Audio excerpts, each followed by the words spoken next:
Hello, friends. Welcome to the Career Guru Podcast. I am your host, Steve Yanovsky. What a glorious day it is to start your path on a new career. Doors are opening here at the Boston Career Institute even as we speak. And I'm here holding the key for you. So tune in, stay sharp, and enjoy yourself. This is going to be great. Hashtag Let's Career Up. Greetings, career gurus, aspiring career gurus all across the fruited plain. I am your career guru, your gentle yet firm host of the Career Guru podcasts. Today, I wanted to stay within the same concept of our last podcast, dealing with workplace success, stress management, dealing with procrastination, all those wonderful things that we talked about. But I received a few emails and I thought, gee, that sounds rather interesting to have a topic right now in between our podcasts, dealing with these serious issues.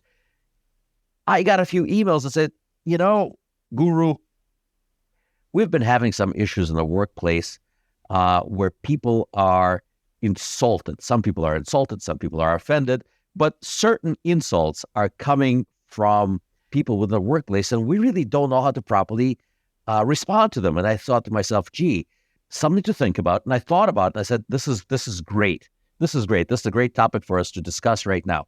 And so, I'm sure you have all been, embroiled in some kind of a workplace incident where people say interesting things to you, like subtle, passive-aggressive comments or criticism that are neither here nor there, and you just don't know which way to go. Well, I had thought about this and I collected a few interesting yet generic workplace insults and how to properly respond to them without raising eyebrows or getting into further conflict with the people. So without further delay, let's get started with our number one contestant on the list of insults. You're lucky to even have this job. Now, a lot of people instantly get fired up about this. But as a wise man once said, that revenge is the dish best served cold.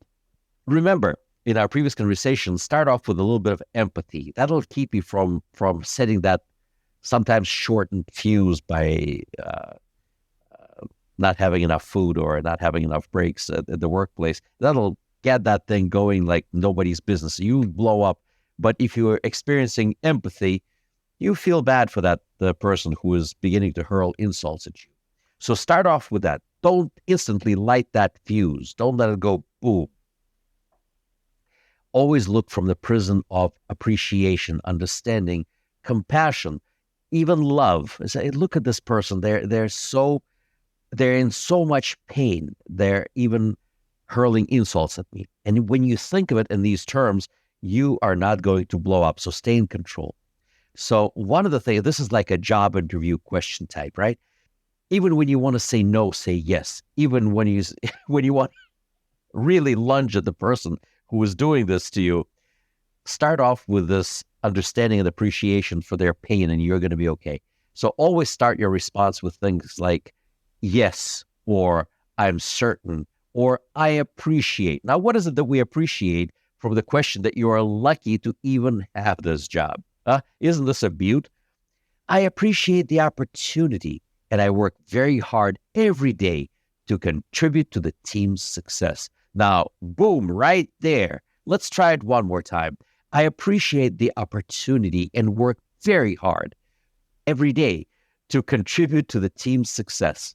This is a drop the mic kind of a moment. This conversation is going no place fast unless they have one more coming at you relatively quick. And the one that I think that's going to come up pretty quickly out of the corner is this next one that I wrote down, right? That's not how I would have done it. I'm sure you've heard this one before. Now, where do you go from here? Again, I find this so humorous, I can't even begin to tell you. As I was typing this up, I was, I found myself laughing, and I think this is a great, very positive attitude to all of this. I've been hurt by this before. I've heard almost every single one of this. That's why they're on the list. Okay. But from the vantage point of my experience and the amount of daggers I have in my back from people who I'm no longer involved with in the workplace, but I can tell you right now, the right way to respond, stay positive. Okay. Stay positive. Always stay positive.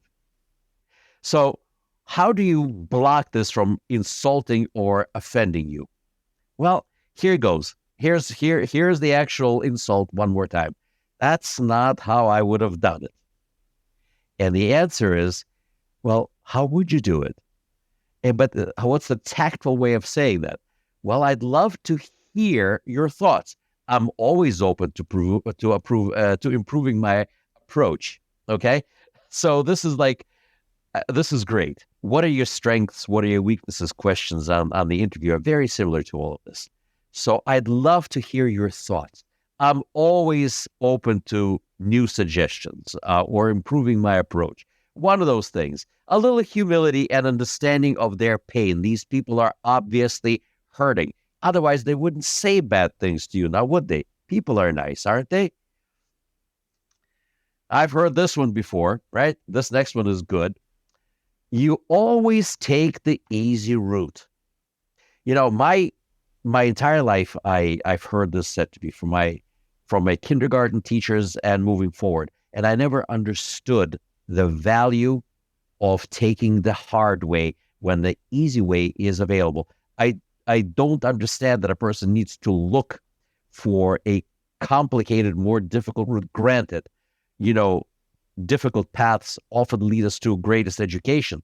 But you know what? The quality of life when something just goes smooth from A to Z, I can't begin to describe you. I have yet to experience a smooth sailing from one place to another, but I'm looking forward to one before I die. So you always take the easy way out, or you always take the easy route. So where do you go from this piece right over here? It's obviously a dig, calling you lazy or something similar to that. That's just a veiled way of saying calling you lazy. But it's not laziness that takes us on an easy route. How about calling it something more efficient?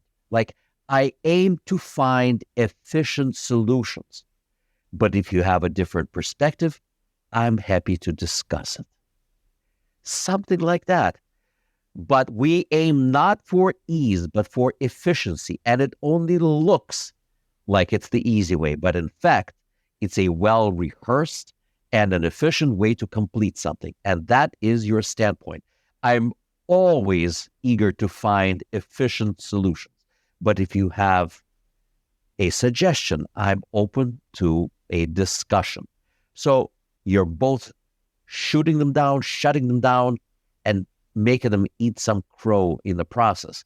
But at the end of the day, it's not going to lead to an argument because we're opening our way to discussion. Okay? That's all. People want to be heard.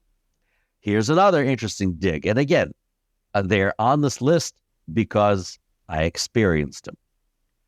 I'm surprised they trusted you with this.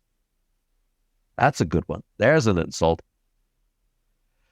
Okay, again, you don't have to take any of these things lying down. You just don't have to get in their face and, hurl an insult back at them. But this one is a notch higher. I'm surprised they trusted you with this task. They're both calling you incompetent and stupid. Where do we go from here? How do we find the positive approach to this answer? Because you can't answer anything negative with a negative. You have to counteract it with something positive. So where you find your strength is within you. So I suggest going it this way. I am confident in my abilities and appreciate the trust they have placed in me. 2 positives. I trust myself and I trust my superiors who put me in this position.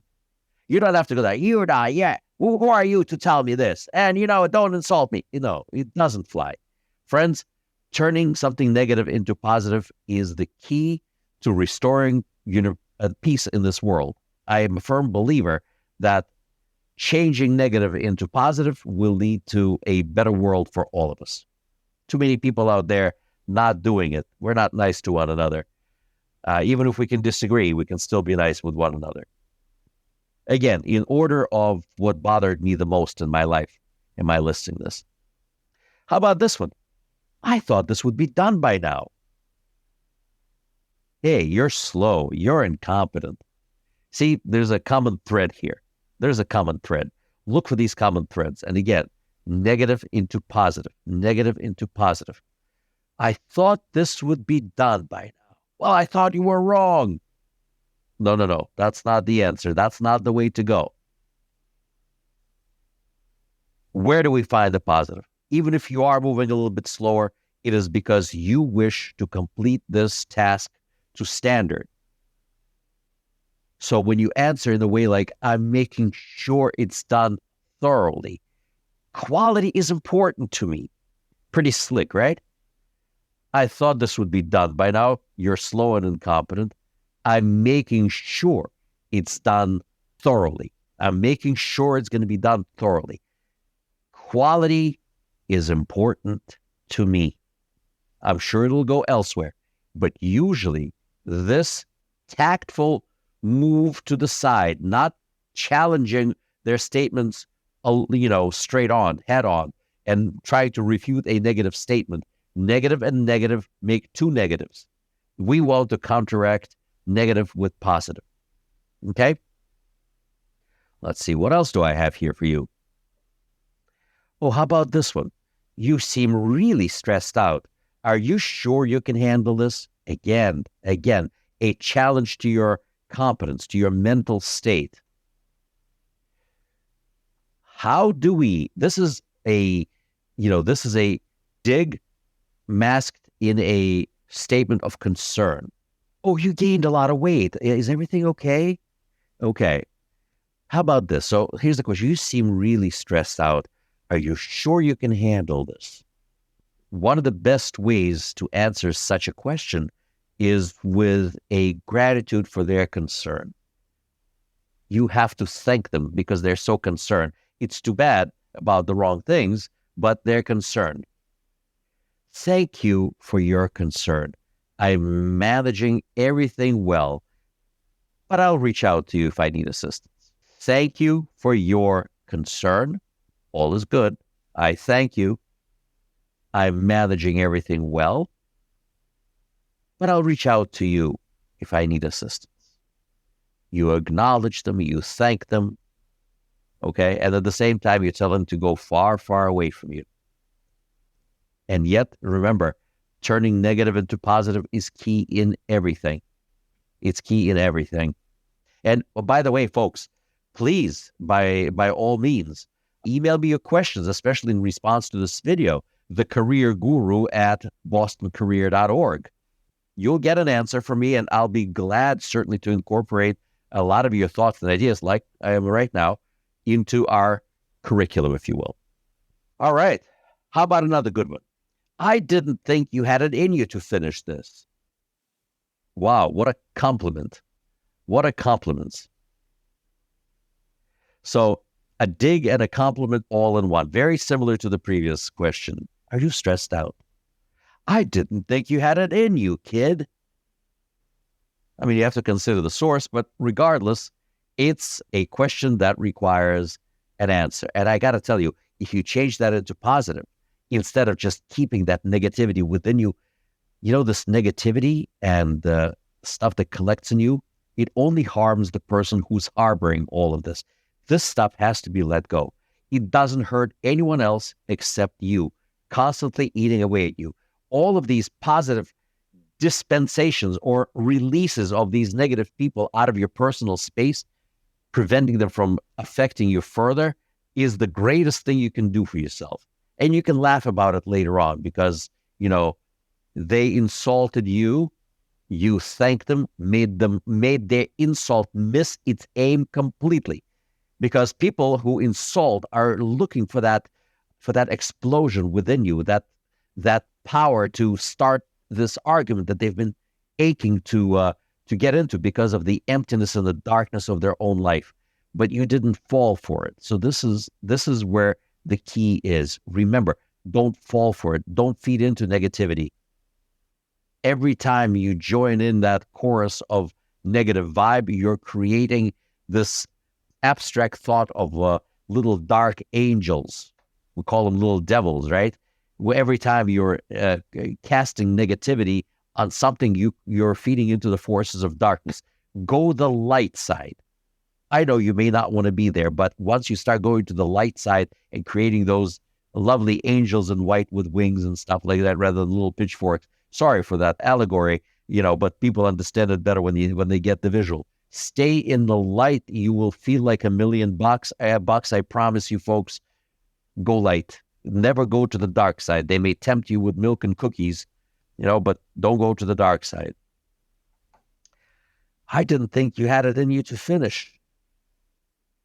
And you can say, I always aim to exceed expectations, huh? What do you think about that? I always aim to exceed expectations. Mamma mia, that's great. I'm glad the work reflects that. Double compliment to myself. You tried to insult me. You didn't think I could do it, but I could, I did, and I always exceed expectations, which, by the way, is an interesting life's lesson. Always under promise and over deliver. You will always do better. If you tell people that you're going to do so much and you did 80%, they're just going to see that you failed. But if you promise to do 50% of the work and you completed 75% of the work, now you're the hero. So under promise and over deliver. That's related to this question. Let me see what else did I write for you. All right.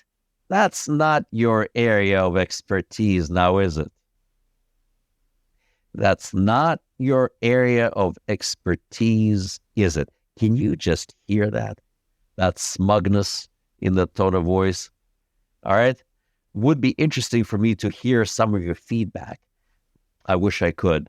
But if you email some of your responses to these questions, I'd love to see how you would handle the situation. Okay. And again, your ideas count just like now.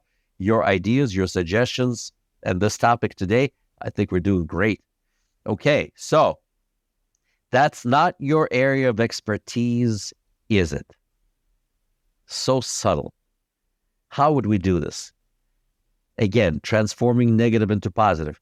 I enjoy learning new things and expanding my skill set. Look how easily we dodged that one.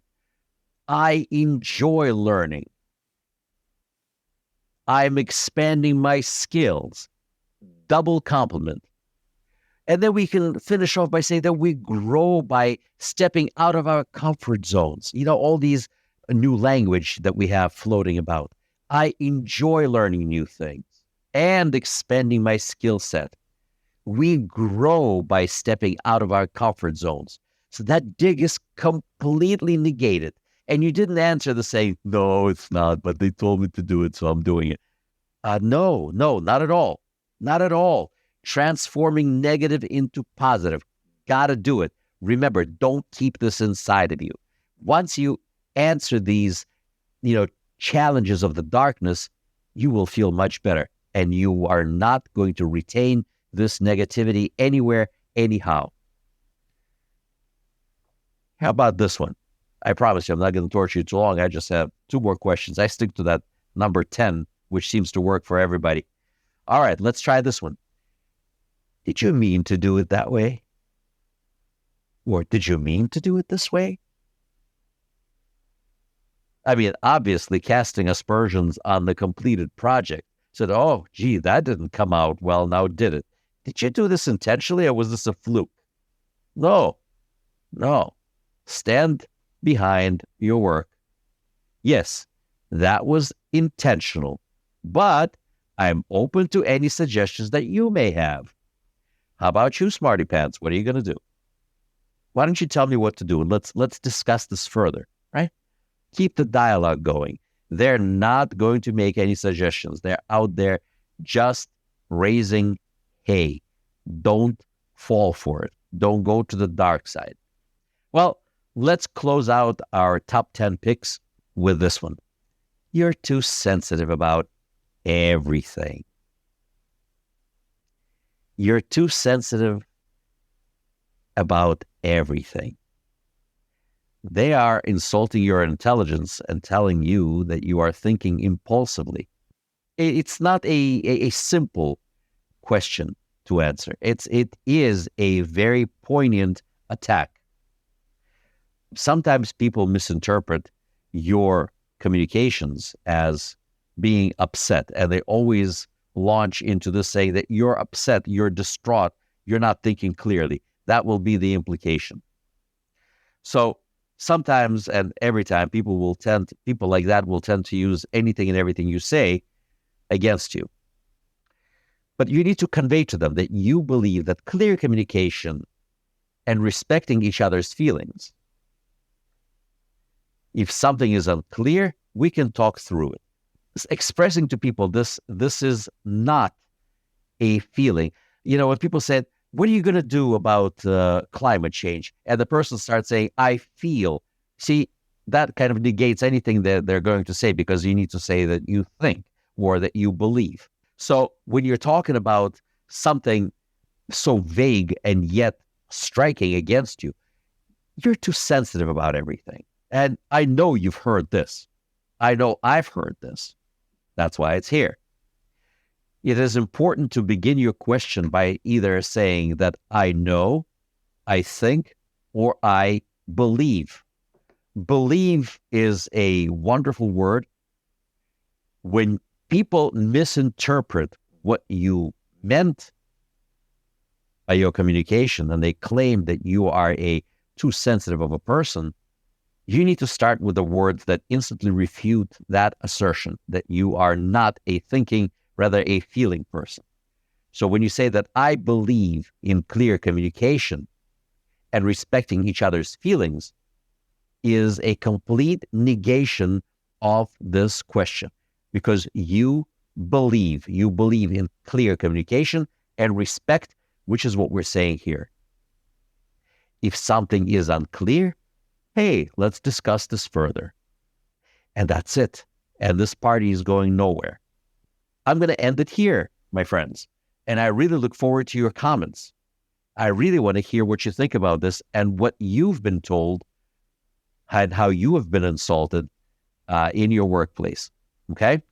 Well, and on that note, I wish everyone the most amazing week, and with blessings and revealed blessings for you and for your family. This is the Career Guru signing off. Stay on the light side. Well, friends and aspiring career gurus, this was fun. Thank you for tuning in. I feel enlightened, I feel empowered, and I'm feeling grateful that we spend time with you. For more information about Boston Career Institute, please visit our website, bostoncareer.org. Boston Career Institute has 3 campuses located in Brookline, Massachusetts, Malden, Massachusetts, and Lowell, Massachusetts. Call our toll-free number, 888-383-6058. For questions, comments, and or information about our podcast, email me at thecareerguru@bostoncareer.org. The Career Guru podcast is available on Apple Podcasts, Spotify, our website, bostoncareer.org, or wherever you stream your podcast. Subscribe, stream, rate, and review our shows. Your rating and reviews help our show reach new audiences. Produced by PodPro Entertainment, the Career Guru lives within a network of podcasts located at podproentertainment.com. #TheNewRadio. Looking forward to seeing you soon. All the best to you. My name is Yanovsky. I am the Career Guru. May God bless you. #Let's Career Up.